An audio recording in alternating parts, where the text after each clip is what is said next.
لائے ہیں طوفانوں سے کشتی نکال کر، اس ملک کو رکھنا میرے بچوں سنبھال کر۔ پاکستان کی کہانی 14 اگست 1947 جب تاریخ نے ایک تاریخ رقم کی۔ برصغیر پاک و ہند کی آزادی 15 اگست 1947 کو مقرر کی گئی تھی، لیکن فی الحقیقت پاکستان کو آزادی 14 اگست کو مل گئی، کیونکہ وائسرائے ہند لارڈ ماؤنٹ بیٹن نے آدھی رات کو انڈیا کی رسومات میں شریک ہونا تھا۔ ریڈیو اسٹیشن پر یہی اعلان ہوتا رہا کہ یہ آل انڈیا ریڈیو ہے، جبکہ پوری قوم ایک خصوصی ٹرانسمیشن کا انتظار کر رہی تھی۔ اس وقت پاک و ہند کی گلیوں میں آگ کے شعلے بلند ہو رہے تھے، فائرنگ ہو رہی تھی، خنجر زنی جاری تھی اور تیزاب کی بوتلیں بھر بھر کے ایک دوسرے پر پھینکی جا رہی تھی۔ پاکستان کو پیدل آنے والے راستوں میں اور ٹرین میں آنے والے لوگوں کو گروہ در گروہ قتل کیا جا رہا تھا۔ مسلمان اپنی پاک سرزمین کی جانب ہجرت کے لیے کوشاں تھے۔ لاکھوں قربانیوں کا مظہر پاکستان، جس کے لوگ اپنے اہل و عیال اور معمولی ساز و سامان لیے رواں دواں تھے، لیکن یہ سفر ہجرت بھی لاکھوں صدمے دے گیا۔ ہر قدم پر قتل و غارت کا ڈر، اور اس میں نہ جانے کتنے جوانوں نے اپنے بڑے ماں باپ کھو دیے، اور نہ جانے کتنے ہی ماں باپ کے لختے جیگر ان کے سامنے ہی بچھڑ گئے۔ آج بھی داستانیں زندہ ہیں۔ بہت سے ایسے لوگ بھی تھے جنہوں نے آزادی کے قافلوں میں لاوارث بچوں کو پایا اور اپنی اولاد کی طرح ان کی پرورش کی۔ کسی کو کسی کی کچھ خبر نہ تھی، بس فکر تھی تو خود کو ہندوؤں سے بچانے کی اور اپنے وطن کی مٹی پر جلد از جلد قدم رکھنے کی۔ ایسے حالات میں ملک میں کوئی اور ذریعہ نہ تھا جس سے پاکستان کا قیام اور آزادی کا باقاعدہ اعلان کیا جا سکتا۔ اس وقت صرف 3 ریڈیو اسٹیشن تھے، لاہور، کراچی اور پشاور۔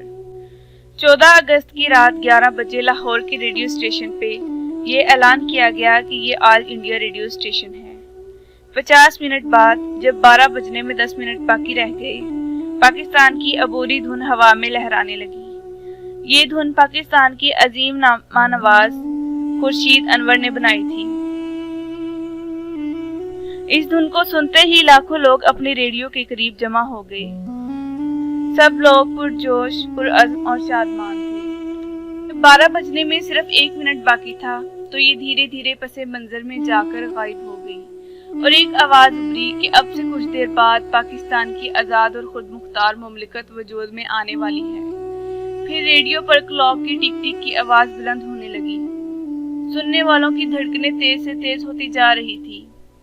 پہلے انگریزی میں آواز آئی، "This is Pakistan Broadcasting Services"، اور پھر اردو میں آواز آئی، "یہ ریڈیو پاکستان ہے"۔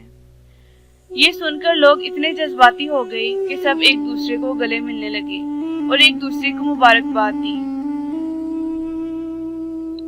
اور بعض لوگوں نے ریڈیو پاکستان کو ٹیلی فون کر کے مبارکباد دی۔ یہ وہ لمحہ تھا جس کا ہر کسی کو سالوں سے بے صبری سے انتظار تھا۔ یہ وہ لمحہ تھا جس وقت سب نے اپنے کانوں سے پاکستان کی ایک آزاد مملکت ہونے کا اعلان سنا تھا۔